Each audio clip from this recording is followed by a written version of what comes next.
திருப்பலி முன்னுரை. ஆண்டவரில் அகமகிழ்ந்து அக்களிப்போம், மகிழ்ச்சி பண்ணிசைத்து அவரை புகழ்வோம். கண்களில் கருணை, கருத்தினில் நேர்மை, உள்ளத்தில் உவகை, உதட்டினில் புன்னகை தவழ இம்மானுவேலனாக நம்மோடு வாழும் இறைவனின் பிறப்பு விழாவை ஒருமிட்டு சிறப்பிக்க ஒரே குடும்பமாக கூடியுள்ள அன்பு நெஞ்சங்களே, உங்கள் அனைவரையும் வாழ்த்தி மகிழ்கின்றோம். வியத்தகு ஆலோசகராகவும் வலிமை மிகு இறைவனாகவும் என்றும் உள்ள தந்தையாகவும் அமைதியின் அரசராகவும் விளங்கும் மாபெரும் இயேசுவின் பிறப்பு விழாவை மிகுந்த மகிழ்ச்சியோடும் நன்றி நிறைந்த மனதுடனும் கொண்டாட உங்களை அன்புடன் வரவேற்கின்றோம். இயேசுவின் பிறப்பு காரிருளில் நடந்து வந்த மக்கள் பேரொளியை காண, சாவின் நிழல் சூழ்ந்துள்ள நாட்டில் குடியிருப்போர் ஒளி பெற்றிட வழிவகுத்தது. இயேசுவின் பிறப்பு நேர்மையாளருக்கென ஒளியும் நேரிய உள்ளத்தோர்க்கென மகிழ்ச்சியும் விதைக்கப்பட்டுள்ளன என்னும் இறைவார்த்தையின் நிறை உண்மைகளை தாங்கி வருகின்றது. இயேசுவின் பிறப்பு தன்னை இழந்து தன்னோடு இருப்பவருக்கு நல்வாழ்வு காட்டிட அழைப்பு விடுக்கின்றது. இயேசுவின் பிறப்பு இழந்து போன உறவுகள், தொலைந்து போன லட்சியங்கள், பாதை மாறிப்போன பயணங்கள், எதிர்பார்ப்புகளில் ஏமாற்றம் என்னும் வேதனை கலங்களை கண்டு மனம் வாடி இருக்கும் மக்கள் மத்தியில் புத்துணர்ச்சி தரும் பிறப்பாக அமைந்துள்ளது. இயேசுவின் பிறப்பு கடவுளின் பேரிரக்கத்தையும் நன்மை தனத்தையும் எதிர்நோக்கி இருக்கும் மக்களிடையே தளர்ந்து போன கைகளை திடப்படுத்துங்கள், தள்ளாடும் முழங்கால்களை உறுதிப்படுத்துங்கள் என்னும் நற்செய்தியை அறிவிக்கும் தூதுவர்களாக வாழ நம்மை அழைக்கிறது. இத்தகைய மாபெரும் சிறப்பு வாய்ந்த இயேசுவின் பிறப்பை கொண்டாட நாம் அனைவரும் இங்கே ஒன்றாக கூடியிருக்கிறோம். இருள் சூழ்ந்து பனி பெய்யும் இரவு உள்ளத்தில் மகிழ்ச்சியும் முகத்தில் உவகையும் பொங்கிடும் இவ்வேளையில் பிறக்க இருக்கின்ற பாலன் இயேசுவை குடிலில் மட்டுமல்ல நம்முடைய உள்ளத்திலும் பிறக்க செய்து பிறப்பின் செய்தியை பிறரோடு பகிர்ந்து வாழ பாலன் இயேசுவின் அருள் நாடி இணைவோம் இப்பகிர்வின் வழியில். சகோதர சகோதரிகளே, சுயமறைகளின் தொகையுடன் கொண்டாடும் பாவம் காமளவத்தை மனு கேட்போம்.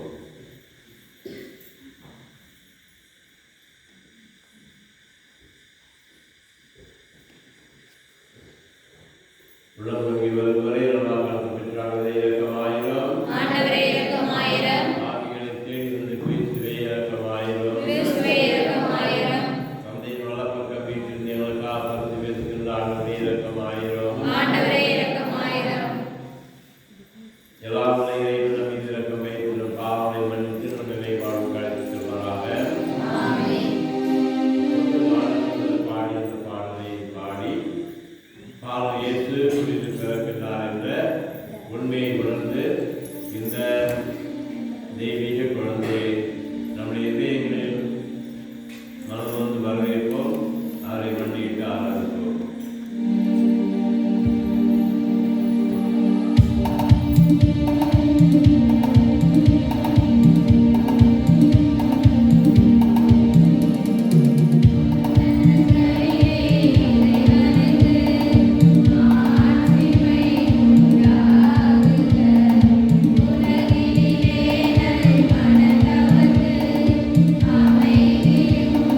Amen.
இரண்டாம் வாசகம்.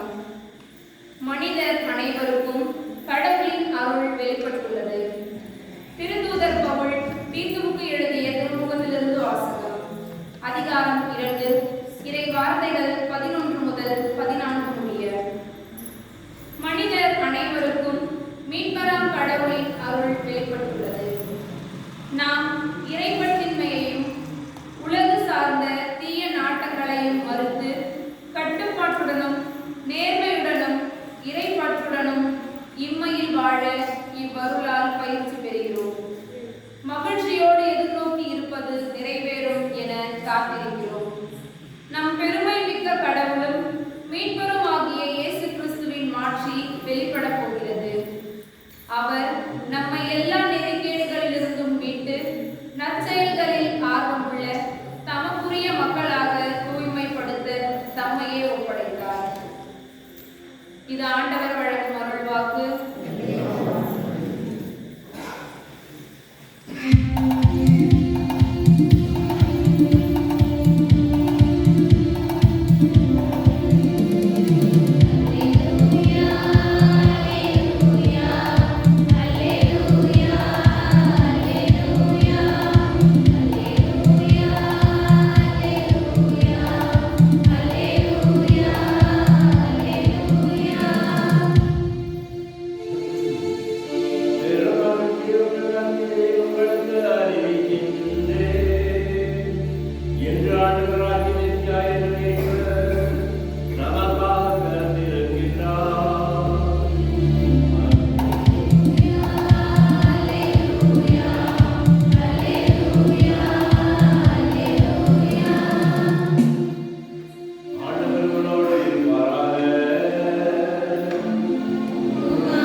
அவர்களே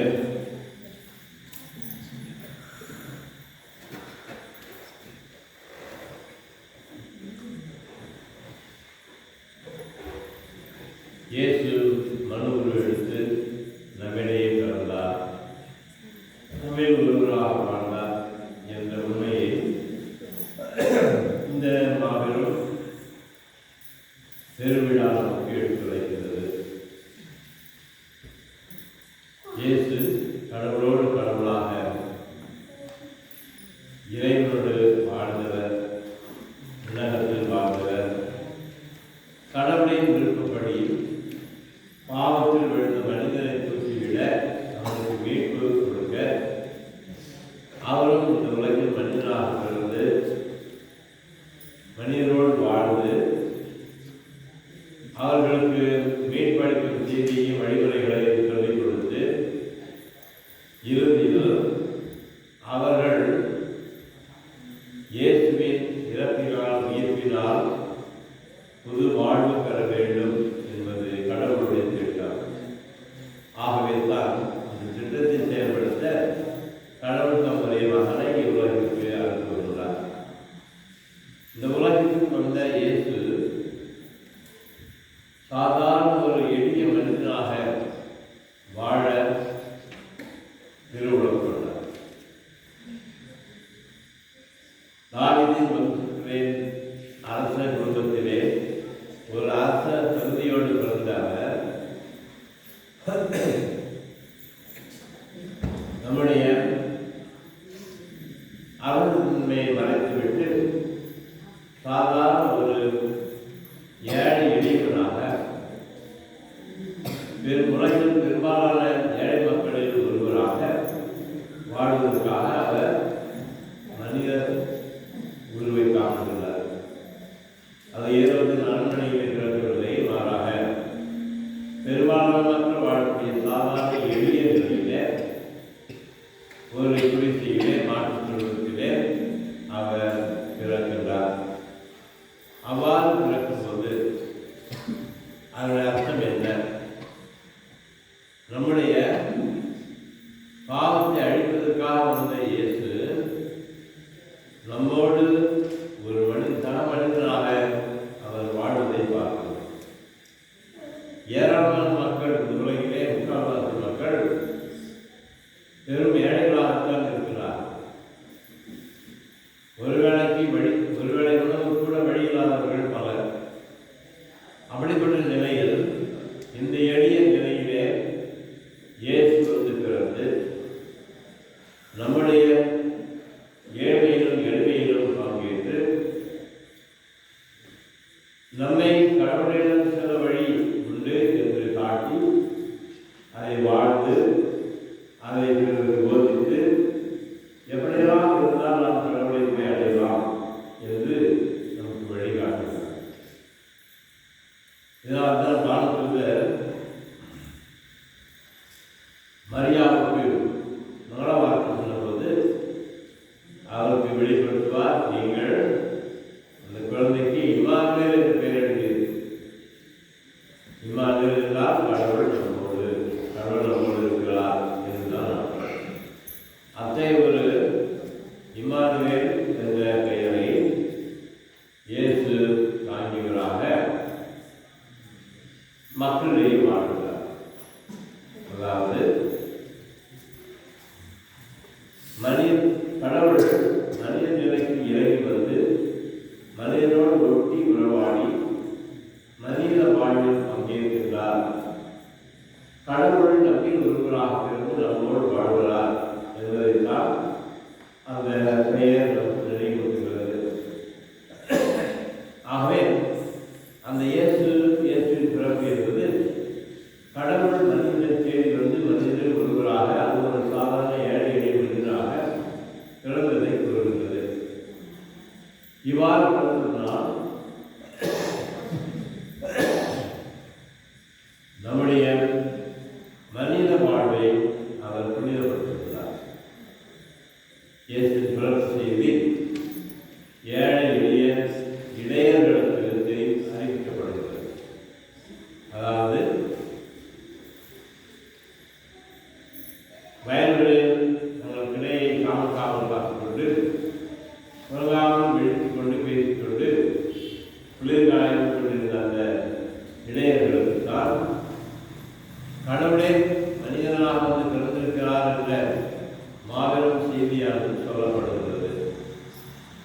இந்த ஏழை எளிய மக்களுக்கு தான் இந்த செய்தி சொல்ல வேண்டும், அவர்களுக்கு தான் இந்த செய்தி மகிழ்ச்சி அளிக்கும் என்று இந்த செய்தியை கடவுள் இடையர்களுக்கு தெரிய செய்கிறார். இவ்வாறு இடையர்கள் இந்த உண்மையை அறிந்து கொண்டவுடன் இரவு நேரம் குளிர் அடிக்கின்றது, பனி பிடிக்கின்றது, நாமெல்லாம் இந்த நேரத்தில் போக முடியாது என்று காலையில் பார்த்து கொள்ளலாம் என்று தெரிவிக்கிறார்கள். உடனடியாக அவர்கள் புறப்பட்டு தங்களுடைய காணிக்கையாக ஆட்டுக்குட்டிகளை எடுத்துக்கொண்டு பெத்லகேமை சுற்றி எங்கே ஒரு மாட்டுக்குடியில் ஒரு புதிதாக குழந்தை பிறந்து துணிகளில் பொதிந்து கிடத்தப்பட்டிருக்கிறது என்று ஒவ்வொன்றாக தேடிக்கொண்டே செல்கிறார்கள். கடைசி ஒரு குழந்தையையும் மாட்டுக்குடியில் கண்டுபிடித்துள்ளார். அவர் பார்ப்பதில் அவர் எதுவும் சந்தேகப்படவில்லை. என்றால் கடவுளின் மகன் தாவீதின் அரசன் மகன் இப்படி ஒரு மாட்டுக்குள்ளாக இருந்திருக்கிறார் என்று யாரும் சந்தேகப்படவில்லை. மாறாக நம்மில் ஒருவராக ஏழையிலும் ஏழையாக ஒரு சாதாரண மனிதனாக அவர் பிறந்திருக்கின்றாரே, நம்முடைய கோலத்தை அவதாரத்தை அவர் எடுத்திருக்கின்றாரே என்று அவர்கள் மிகுந்த மகிழ்ச்சி அடைகிறார். அது மட்டுமல்ல, அவருடைய பெயரை கேட்டு இன்னும் மகிழ்ச்சி அடைகிறார்கள். நம்மோடு கடவுள் வாழ்கிறார். இந்த பெயரை கேட்டவுடன் இதுவரை விருதுக்கு இருந்த நம்மையெல்லாம் பயமுறுத்தி வந்த அந்த கடவுள் இப்போது நம்மில் ஒருவராக வந்து பிறந்து நம்முடைய வாழ்க்கையை உயர்த்தி இருக்கிறார். சாதாரண மக்கள், எளிய மக்கள், கேவலமாக நடத்தப்பட்டவர்கள் கடவுளின் சாயலில் இருக்கிறார். கடவுள் அவர்களோடு இருந்து தங்கியிருக்கிறார் என்ற உண்மையை உணர வைக்கின்றார். ஆகவே இந்த இடையர்கள் அந்த குழந்தையை தேர்ந்தெடுத்து அதை கண்டுபிடித்து அவரை ஆராதித்து அவரை மகிமைப்படுத்திவிட்டு திரும்பி தன்னுடைய கொட்டிலுக்கு செல்கிறார். அவர் திரும்புவது பேசாமல் விடவில்லை. அந்த செய்தியை தாங்கள் பார்க்கிறவர்களுக்கெல்லாம் சுற்றியவர்களுக்கெல்லாம் சொல்லிக்கொண்டே செல்கிறார். அதாவது இயேசு பிறந்து விட்டார், மெசியா வந்து விட்டார், கடவுள் நம்மில் ஒருவராகிவிட்டார், நம்மை தேடி ஒரு ஏழை குலத்திலிருந்து பிறந்து விட்டார், நாளவரை கண்டோம், அவர்தான் கடவுளின் மகன், அவர்தான் மெசியா என்று சாட்சி சொல்லிக்கொண்டே எல்லோருக்கும் அந்த நற்செய்தியை அறிவித்துக் கொண்டே சென்று கொண்டிருக்கிறார்கள். ஆகவேத்தான் அவருடைய அந்த பிறப்பு மிகுந்த மகிழ்ச்சி அளிக்கும் பிறப்பாக மாறுகிறது. ஆனால் அதே நேரத்தில் அவருடைய பிறப்பு ஏறுவதற்கோ தலைமைகளுக்கோ மலைக்குள் அறிஞர்களுக்கோ அரச வசதி சார்ந்த மற்ற வேறுகுடியினருக்கோ பெரும் குழப்பத்தையும் கலக்கத்தையும் ஏற்படுத்தியது. தனக்கு போட்டியாக ஒரு அரசன் பிறந்து விட்டான் என்று ஏறுவதற்கு தெரிந்தவுடன் அவன் கலந்துகிறான் என்று நகரம் கலந்துகிறது. ஏனென்றால் அவன் தனக்கு போட்டியாக யாரும் இருக்கக்கூடாது என்று நம்பியவன் செயல்பட்டவன். தன்னுடைய மனையையும் தன்னுடைய பிள்ளைகளையும் கூட தன்னுடைய உறவினர்களையும் நண்பர்களையும் கூட கொன்று குவித்தவன். ஏனென்றால் அவர்கள் தனக்கு எதிராக சதித்திட்டம் தீட்டினார்கள் அல்லது தீட்டுவார்கள் என்று அவன் சந்தேகப்பட்ட அத்தனை பேரையும் கொன்று தீர்த்து விட்டார். ஆக இப்போது ஒரு குழந்தை பிறந்துவிட்டது என்று சொன்னால் இதை வைத்து யார் யாருக்கு என்னென்ன தொலை கொடுக்க போகிறார்கள் என்று இருவரும் கலந்துள்ளார்கள். கடவுள் மக்களை தேடி வந்த அந்த உன்னதமான நிகழ்ச்சியை மகிழ்ச்சியோடு கொண்டாட முடியாமல் மிகுந்த வருத்தத்தோடு அவர்கள் தவிக்கிறார்கள். ஆகவேதான் எருசலேம் முழுவதும் கலங்கியது என்று நற்செய்தியாளர் சொல்கிறார். அப்படி என்றால் இயேசு பிறந்த செய்தி சாதாரண எளிய மக்களுக்கு பெரும் மகிழ்ச்சியை கொடுக்கின்ற நிகழ்வாகவும், உயர்ந்த முறையில் பணக்காரர்கள் வசதிமிக்கவர்கள் அந்த செய்தியை கேட்டு கலக்கமடைவதாகவும் இருக்கின்றது. இது ஏதாவது என்ன செய்வாங்க செய்ய போகிறார்? ஒரு சாதாரண கடவுளே மனிதராக சாதாரண ஒரு காலத்தில் பிறக்கிறாரே, அவருடைய செயல்பாடுகள் எப்படி இருக்கும்? கொஞ்சம் வசதி மிக்கவர்கள் எல்லாம் நடுங்கும் ஒரு சூழ்நிலை வரலாம், அவர்களெல்லாம் நடிக்கப்படும் ஒரு சூழ்நிலை வரலாம். அப்படி என்றால் நம்முடைய பணம், பொருள், பதவி அத்தனையும் வீணாகி போய்விடும், எல்லாம் பயனற்று போய்விடும் என்று அவர்கள் நினைக்க ஆரம்பித்தார். இவ்வாறாக இயேசு பிறந்த செய்தி அந்த ஏழை எளிய மக்களுக்கு பெரும் மகிழ்ச்சியையும் இளைஞர்களுக்கு பெரும் நம்பிக்கையையும் அவர்களுடைய துன்பங்களை போக்க, துயரங்களை போக்க ஒரு மீட்பர் வந்துவிட்டார் என்றும் அவர்கள் மகிழ்கிறார்கள் என்று இயேசு பிறப்பு விழா. நாம் அந்த இளைஞர்களைப் போல இயேசு பிறப்பெடுத்து மகிழ்கின்றோமா, அல்லது உயர்வதைப் போல கலந்துகின்றோமா? உயர்வுடைய மக்கள், நடுத்தர வர்க்க மக்கள் எல்லாம் பயந்தார்களே, அதுபோல நாம் என்று பயப்படுகின்றோமா? ஏனென்றால் இயேசு ஒரு மிகப்பெரிய சவால். ஏழை எளியவர்களுக்கு ஆதரவாக பேசி அவர்களோடு தங்கி அவர்களோடு வாழ்ந்து இந்த பணக்காரர்கள்லாம் ஒரு நடுக்கத்தை ஏற்படுத்துகிறார். ஏழைகளே பேரு பெற்றுள்ள என்று சொல்வார், பணக்காரர்களே கையோ கேடு என்று சொல்வார். அப்படி என்றால் அவர் வசதி மிக்கவர்களுக்கு, பணக்காரர்களுக்கு, பதவியில் இருந்தவர்களுக்கு ஒரு அச்சுறுத்தலாக இருந்தார். ஆனால் எளிய மக்களுக்கு அவர் வாழ்வை தருவதாக இருக்கிறார். ஆகவே நாம் இன்று இயேசுவை நம்முடைய வாழ்வில் ஏற்றுக்கொள்வது, இயேசு நமக்கு வாழ்வை அளிக்கப் போகிறார் என்று நாம் எதிர்பார்த்தவரை நம்புவோம். இந்த உலகில் நாம் வாழ்கின்ற வாழ்க்கை பணம், செல்வாக்கு, வசதி வாய்ப்புகள் இவர்களெல்லாம் நமக்கு நிச்சயமாக ஒரு உன்னதமான வாழ்க்கை நம்மை சென்றார். மாறாக ஆண்டவரை நம்பிக்கை வைத்து ஏழை எளியவர்களை ஒரு ஆண்டவரை தேடிச் செல்வதற்கும், அவருடைய வார்த்தைகளை கடைபிடிப்பதற்கும், அவருடைய போதனைகளை மகிழ்வோடு ஏற்றுக்கொண்டு வாழ முனைபவர்களுக்கும் அவருடைய பிறப்பு ஒரு பெரும் நற்செய்தி, பெருவாழ்வு கொடுக்கக்கூடிய ஒரு நிகழ்வு. கடவுளிலிருந்து இறங்கி வந்த இயேசு சாதாரண மனிதர்களை காண்பது, அந்த மனிதர்களை கைதூக்கி மேலும் தன் தந்தையிடம் இணைத்து வைக்கக்கூடிய ஒரு பெரும் இணைப்பாளராக இயேசு இறங்கி வருவதை அந்த ஏழைகள் ஏற்றுக்கொள்வதற்கு என்று நாம் ஏற்றுக்கொள்வோம். நம்முடைய பாவங்களிலிருந்து நம்மை தூக்கி எடுத்து கழுவி தூய்மைப்படுத்தி நமக்கு அந்த தெய்வீக அருளையும் வாழ்வையும் நிலையை கொடுத்து கடவுளின் பிள்ளைகளாக இந்த உலகில் வாழக்கூடிய வாக்கியத்தை நமக்கு கொடுக்கிறார். ஆகவே நாம் இன்று குழந்தை இயேசுவை மகிழ்ச்சியோடு வரவேற்கும் வேளையில் அவர் நம் கொடுக்கின்ற சவால்களை நாம் ஏற்றுக்கொண்டு வாழ கற்றுக்கொள்ள வேண்டும்.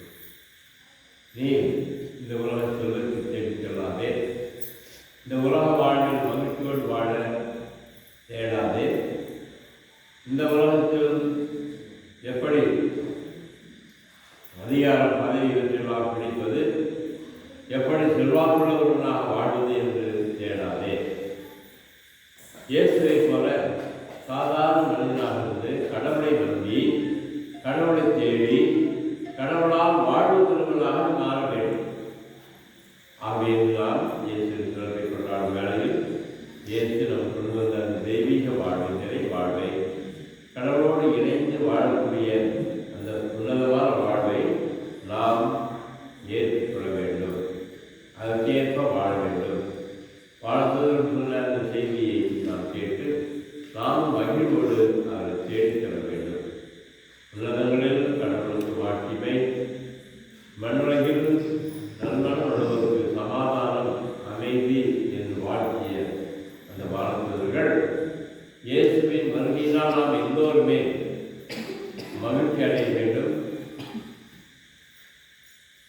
விண்ணுலகில் கடவுளுக்கு மாட்சியை உண்டாக்க வேண்டும். இவ்வுலகில் நல்ல மனம் உள்ளவரோடு சேர்ந்து பூமியை ஒரு அமைதி உலகமாக எல்லோரும் மகிழ்ச்சியாக இருக்கக்கூடிய ஒரு உலகமாக நாம் மாற்ற வேண்டும். ஆனால் இந்த உலகில் எவ்வளவோ இதற்கு தடைகளும் எதிர்ப்புகளும் இருக்கின்றன என்பதை நாம் உணர்ந்து கொள்ள வேண்டும். ஆகையினி இந்த உலகின் போக்கில் நாம் வாழ்வதோ செயல்படுவதோ கூடாது. கடவுள் நம்மோடு வாழ கொண்டிருக்கின்றார், நம்மோடு இருக்கின்றார். ஆகவே நாம் நம்முடைய வாழ்க்கையை மாற்றி கடவுளுடைய வாழ்க்கையை போன்றதாக மாற்ற வேண்டும். நம்மை கடவுள் நிலைக்கு உயர்த்திய இயேசுவின் வருகையை நாம் அதற்கேற்ற ஒரு வாழ்க்கை வாழ்வதன் மூலமாக வெளிப்படுத்த வேண்டும் என்று நாம் ஒருவரும் முயற்சி எடுப்போம். அவருடைய இயேசுவை நாம் வணங்கும் வேளையில் அவருடைய தாழ்ச்சி எளிமை நம்மோடு வாழ விருப்பம் கொண்ட அவரது மனநிலை நாம் நம்மை வழிநடத்த வேண்டும். அவர் ஏதோ ஒரு சாதனை செய்துவிட்டு போய்விட்டார், அதோடு முடிந்து விட்டது என்று அல்ல. நம்மோடு வாழ்வது நம்மை கைதூக்கிவிட்டு நம்மை நல்வழிப்படுத்தி கடவுளின் மக்களாக வாழ செய்து அதற்கான ஆற்றலை மறுபடியும் கொடுத்து நம்மை விண்ணகத்திற்கு அழைத்து செல்கிறார். விண்ணிலிருந்து இறங்கி வந்த அந்த இறைமகன் மண்ணிலிருந்து நம் அனைவரையும் கைவிடித்து அழைத்துக் கொண்டு விண்ணகத்திற்கு ஏறி செல்கின்றார். அவருடைய போதனையால் நமக்கு வாழ்க்கை முறையை சொல்லிக் கொடுத்திருக்கின்றார். அவரது நம்பிக்கையால் நமக்கு தந்தை மீது நம்பிக்கை ஏற்படுத்துகின்றார். அவரது இறப்பினால் உயிர்ப்பினால் நமக்கு நிறைவாழ்வு உண்டு என்று மீண்டும் ஈர்த்தெழுகிறார். ஆகவே நாம் இன்று இயேசுவை பார்க்கும்போது கடவுளோடு நம்மை இணைக்கி வந்த அந்த பாலன், கடவுளுடைய தெய்வீக வாழ்வை நமக்கு அழைத்து வந்த அந்த பாலன் நமக்கு இறுதி வரையிலும் நம்மை வழிநடத்த வேண்டும். நாம் அவர்களுக்கு பிரிந்து விடாமல் அவருடைய போதனை நிலைத்து வாழ வேண்டும் என்றும் நம்மை வழிநடத்த வேண்டும் என்று கொண்டாடுவோம். கடவுளே, நீர் எம்மோடு இருக்கின்றீர்,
ஓர் நிறைவை நோக்கி பயணிப்பதாக புதிய அரசியல் மாற்றங்களாலும் இந்நாட்டின் வளர்ச்சிக்கான புதிய தீர்மானங்களாலும் எமக்கான நன்மைகளும் வளங்களும் எம்மை வந்து சேரவும் இதற்காக உழைக்கும் அனைத்து தலைவர்களும் ஆசீர்வதிக்கப்படவும் வேண்டும் என்று இறைவா உம்மை மன்றாடுகின்றோம். மகிழ்வின் மூச்சே இறைவா, உமது பிறப்பால் மகிழும் இம்மக்களை ஆசீர்வதியும். ஒரு தாயின் தியாகத்தில் அவளின் உதரத்தில் உலகை காப்பாற்ற அவர்கள் கொண்ட அன்பை உதிர்ந்த இறைமகனை நாம் ஒவ்வொருவரும் எமது இதயத்தில் தாங்கி எமது செயல்களில் உருவெடுத்து எமது அயலவரில் வாழ்ந்து காட்ட அருள் புரிய வேண்டும் என்று இறைவா உம்மை மன்றாடுகிறோம். மகிழ்வின் ஊற்றே இறைவா, உமது பிறப்பை காண முடியாமல், அதன் அர்த்தத்தை உணர முடியாமல், அதன் மகிழ்வில் நிறைவு காண முடியாமல் தவிக்கும் எம்மில் பலருக்கு உமது பிறப்பு ஓர் எதிர்நோக்கி உணர்வதாக. நாம் கடந்து சென்ற பாதையை விளக்கிட்டு புதியன தேடும் புதுமை மக்களாக பாடல்கள் இயேசு தரும் நல் விழுமியங்களை பகிரும் கருவிகளாக மாறிட அருள் புரிய வேண்டும் என்று இறைவா உம்மை மன்றாடுகின்றோம்.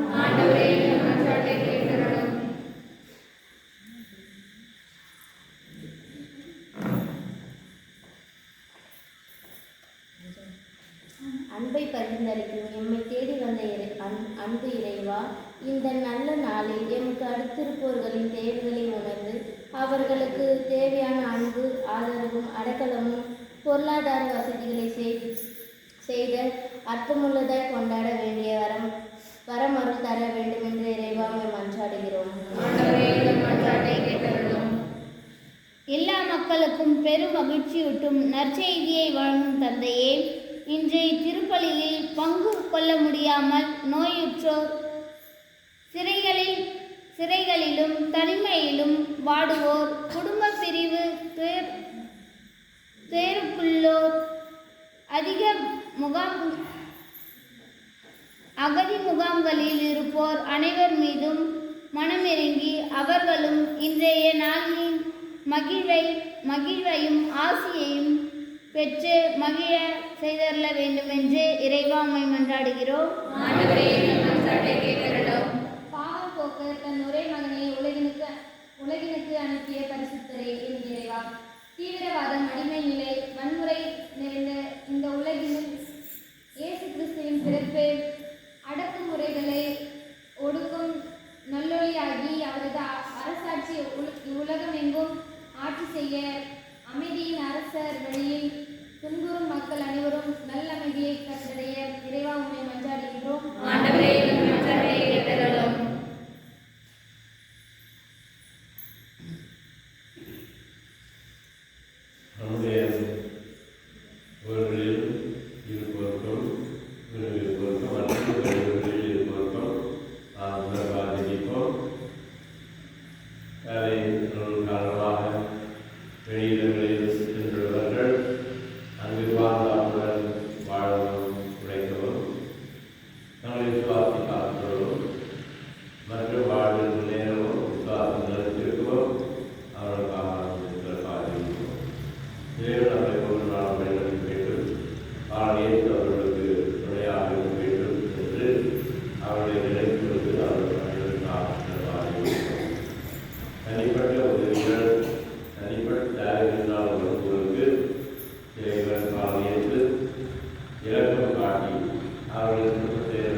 சகோதர சகோதரிகளே, என்னுடைய மனை பலியலான தந்தையாகிய இறைவனுக்கு ஏற்றதாகும்படி கொண்டாடுங்கள்.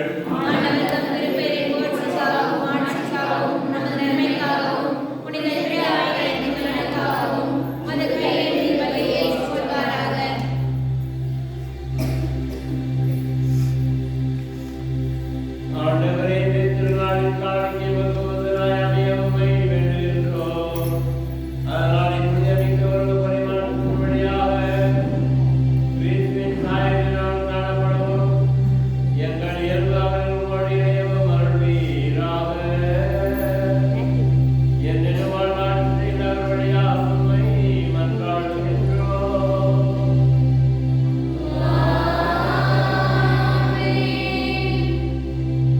ஆண்டவர்களோடு இருப்பாராக.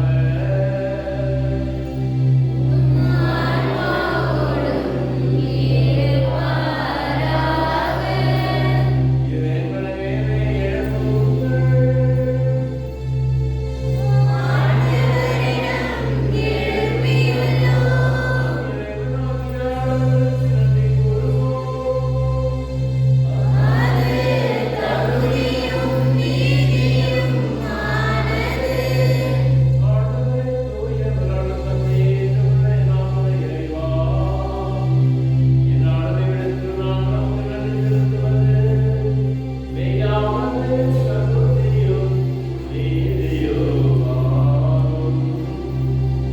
எங்கள் கடமையும் மீட்புக்குரிய செயலுமாகும்.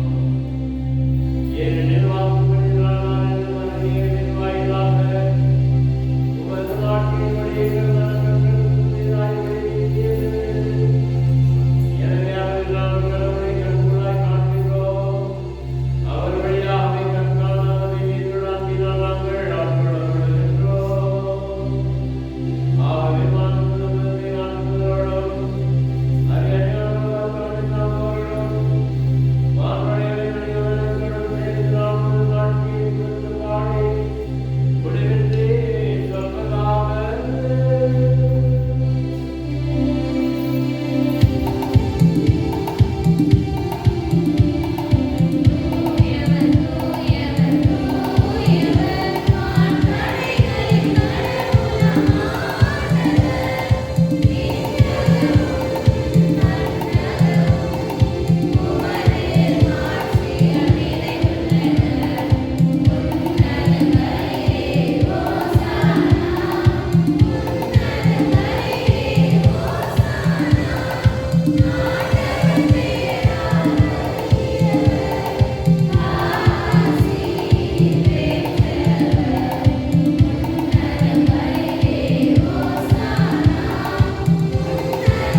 ஆண்டவரே, மெய்யாகவே தூயவர், தூய்மையானதற்கு முன்று ஆகவே ஆகிய குறித்து காணிக்கைகளை தூய்மைப்படுத்த வேண்டுகிறோம்.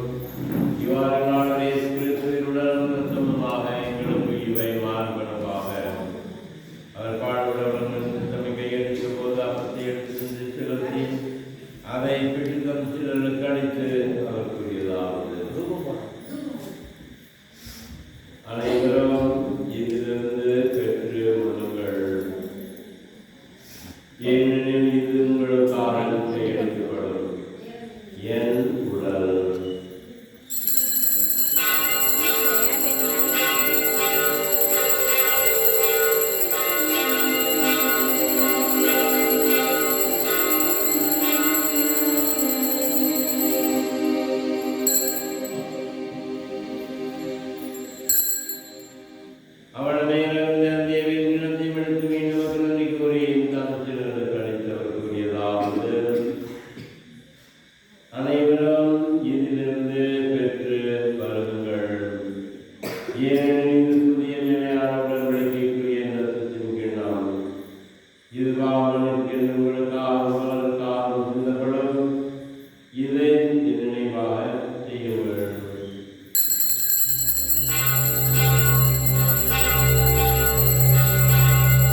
நம்பிக்கையின் மறைபொருள்.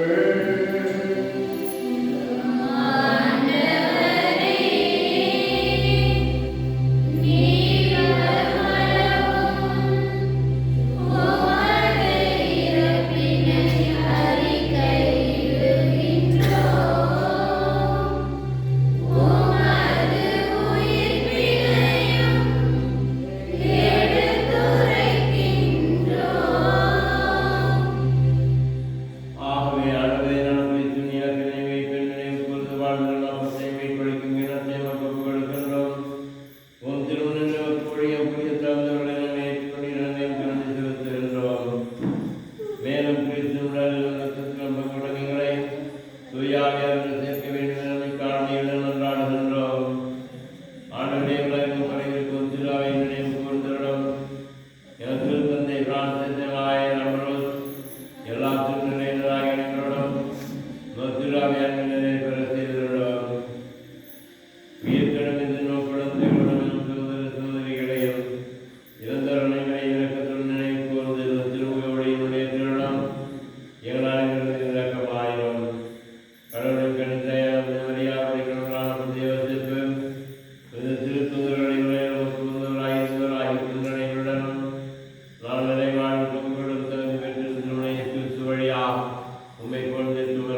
அவர்களே, இயேசுவின் பிறப்பு திருவிழாவை கொண்டாடும் இந்த புனிதமான நேரத்திலே ஆண்டவர் இயேசுவின் பிறப்பு நம் அனைவருக்கும் மகிழ்ச்சியின் நிறைவாழ்வின் தர வேண்டும் என்றும் ஆண்டவர் நம்மோடு இருக்கின்றார், நம்மை வழிநடத்துகின்றார், நம்மை மகிழ்ச்சியான நிறைவாழ்வுக்கு அழைத்து செல்வதை நம்மோடு இருக்கின்றார் என்று நாம் நம்பி ஆண்டவரிடம் ஜெபித்து ஆண்டவருடைய வரவுரை கேட்டிருக்கின்றோம். ஆண்டவர் நிச்சயமாக நிறைய வரவுரை பொழிந்து நம்முடைய சுவாச வாழ்வில் நம்மை வழிநடத்தி காத்திருவார் என்று சந்தேகமில்லை. ஆகையாளர் நம்மோடு இருக்கும்போது நாம் எதுவும் பயப்பட தேவையில்லை. நம்முடைய அனைத்து தேவைகள் கஷ்ட நஷ்டங்கள் அனைத்திலும் அவருடன் இருந்து நம்மை ஆசிரியருக்கு வழிநடத்துகின்றார், நம்மை கைவிடாமல் காக்கின்றார் என்பதை நாம் புரிந்து கொண்டு ஆண்டவர் இன்னும் அசைக்க முடியாத ஆழமான நம்பிக்கை வைத்து வாழவும் வரக்கூடிய நாட்களில் மாதங்களில் நாம் ஒவ்வொருவரும் ஆண்டவருடைய ஆசிரியராக வர வேண்டும் என்றும் தொடர்ந்து இந்த திருப்பதியில் ஜெபித்தோம். தொடர்ந்து நாம் எங்களுக்காக ஜெபிப்போம். இயேசு உங்கள் ஒவ்வொருவரையும் ஆசீர்வதிக்க வேண்டுத்துவோம். உங்கள் வாழ்வுக்கு தேவையான அனைத்து வரங்களை நிறைவாக பொழிந்து உங்களை நிறைவாகவும் என்று வாழ்த்தி அனைவருக்கும் கிறிஸ்து பிறப்பு பெருவிழா நல்வாழ்த்துக்களை தெரிவித்துக் கொள்கிறேன். அனைவருக்கும் மகிழ்ச்சியாக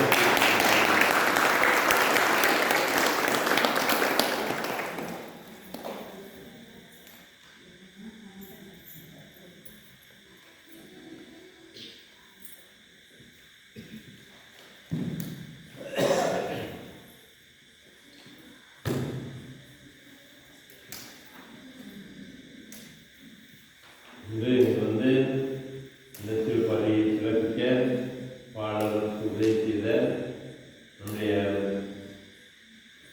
ஆரோக்கியதார் ஆசிரியர்களுக்கும் மற்றும் ஆல்பர்ட் அவர்களுக்கும் பெயராலும் என் பெயராலும் நம்முடைய நன்றியை தெரிவித்துள்ளோம்.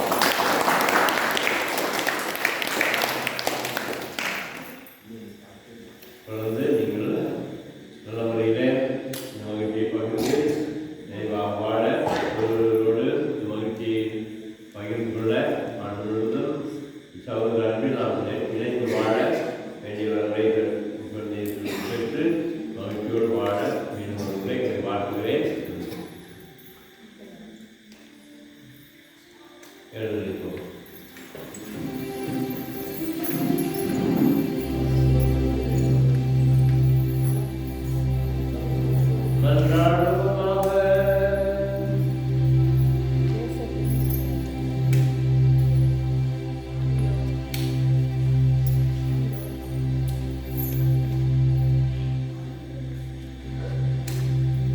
ஆண்டவரே, இறைவாய் நம்பிக்கை பிறப்பு விழாவை கொண்டாடுவதில் நாங்கள் நோக்கி அடைகின்றோம். இவ்வாறு மேன்மையானவர்களான நாங்கள் விண்ணகத்தோடு வைத்து சேரும் தகுதி பெற்ற எங்களுக்கு அருள் புரிவீராக. என்று வாழ்நாள் செய்த வழியாக உம்மை மன்றாடுகின்றோம்.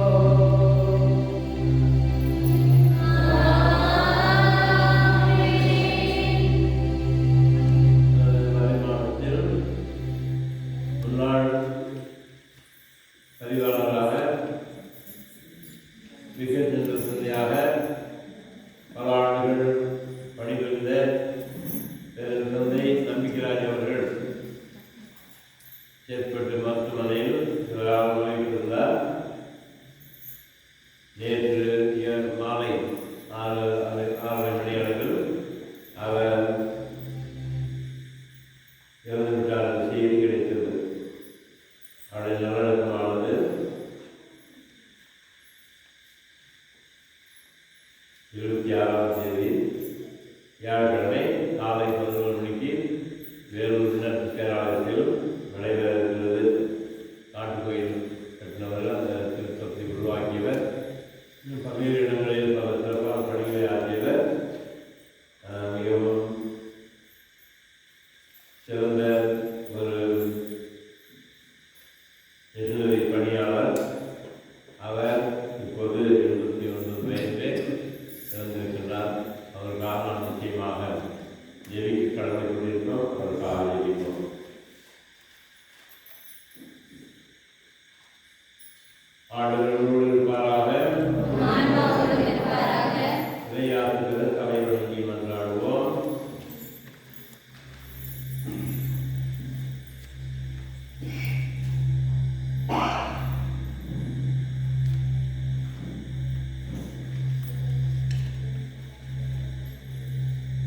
அளவற்ற நன்மையின் இறைவன் தம் திருமகனின் மனித பிறப்பால் உலகையுடைய அகற்றி அவரது மாட்டுமிகு பிறப்பாலை புனிதமிக்க இரவை ஒளிவித்தார். அவருடனிருந்து பாவையுடைய அகற்றி நற்பண்புகளின் மொழியால் உன்னுடைய இதயங்களை ஒளிரச் செய்வாராக. அவரது வேட்புதல் பிறப்பின் பெருமகிழ்ச்சியூட்டு நற்செய்தியை இடையர்களுக்கு தம்மால் திருவடியாக அறிவிக்க திருவிழம் கொண்ட இறைவன் உங்கள் மனங்களை மகிழ்ச்சியால் நிரப்பி தன் நற்செய்தியின் அறிவிப்பாளர்